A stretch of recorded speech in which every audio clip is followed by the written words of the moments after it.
You're watching Second Generation Christian Television. I'm moving in obedience.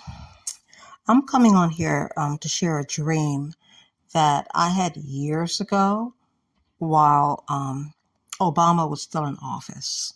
And this is years ago. I shared this before and I had recorded it and had it up, but it's not up on YouTube anymore. So I'm actually re-recording it because the Lord is commanding that I do so. Okay, in this dream, I saw Obama, and there was darkness all around him. Everything was very dark around Obama. And he had a set of dice in his hands. I think it was like 2 red dice. And he took the dice and he was shaking it in his hands, and he threw the dice down. And he was looking at it, just examining it. And it was like he wasn't happy with that roll.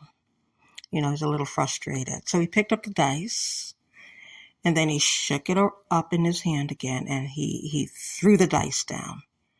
And he was just looking and just thinking, and he was a little frustrated because he wasn't happy with what he rolled.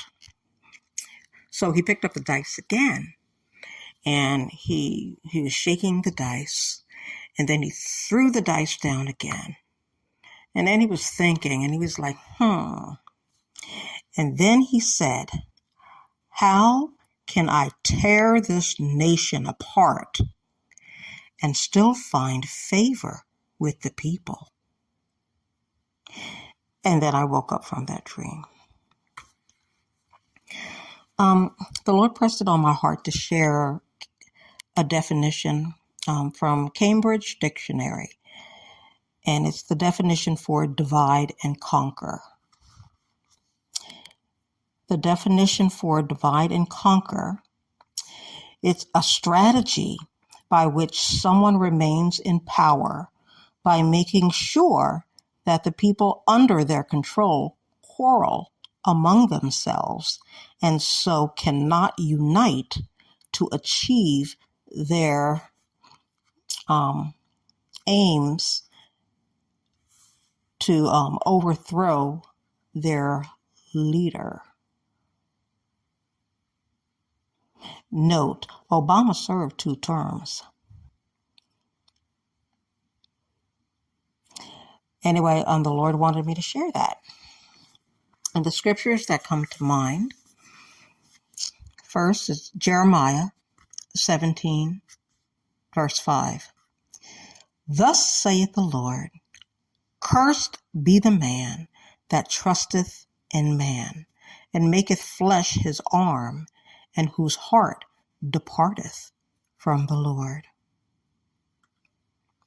Proverbs 3, 5 through 6. Trust in the Lord with all thine heart, and lean not on thine own understanding. In all thy ways acknowledge him, and he shall direct thy paths. And to tell the truth, the Lord is reminding me. Yeah, I had this, tell the truth, I did have this dream years ago, but no, Obama was not in office anymore. So that's why it was a shock to me. Now I remember, because when I had that dream, I'm like, wait a second, Obama's not in office anymore, and he's still up to something, because I haven't heard a peep from him for a while. So when I had that dream, I'm like, oh my gosh, he's still up to something. And so now I understand, because he's back again, and here he is supporting Kamala Harris while she's running. And so like he peeping his head again. Even before that, remember when his chef mysteriously drowned? So we were already hearing some stuff about him anyway. I'm like, okay, what's with that?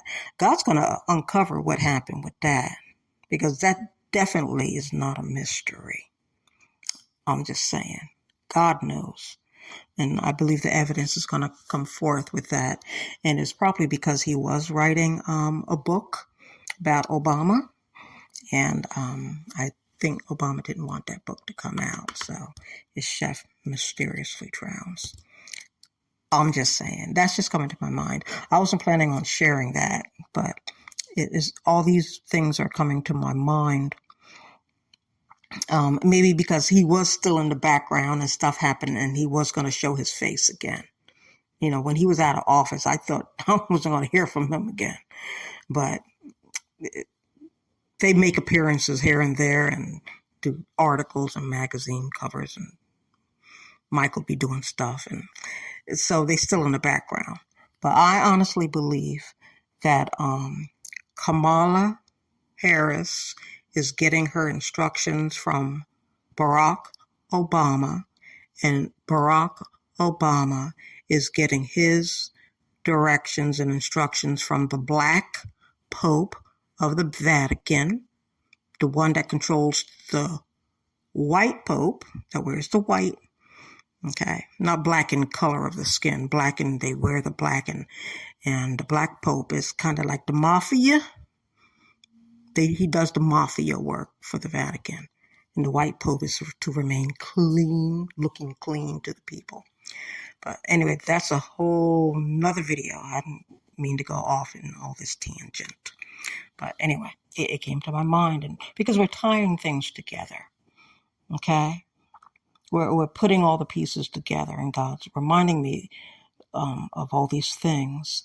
And again, with Jeremiah, cursed be the man that trusteth in man. We got to stop trusting in man, period. They have ulterior motives. And also with Proverbs, we're to trust in the Lord with all thine heart, and lean not on thine own understanding. In all thy ways acknowledge him, and he shall direct thy paths. So I'm just being obedient. I'm just sharing the dream again. And pray about it. You test the spirit. And that's it. Again, you're watching Second Generation Christian Television. And I pray, be blessed.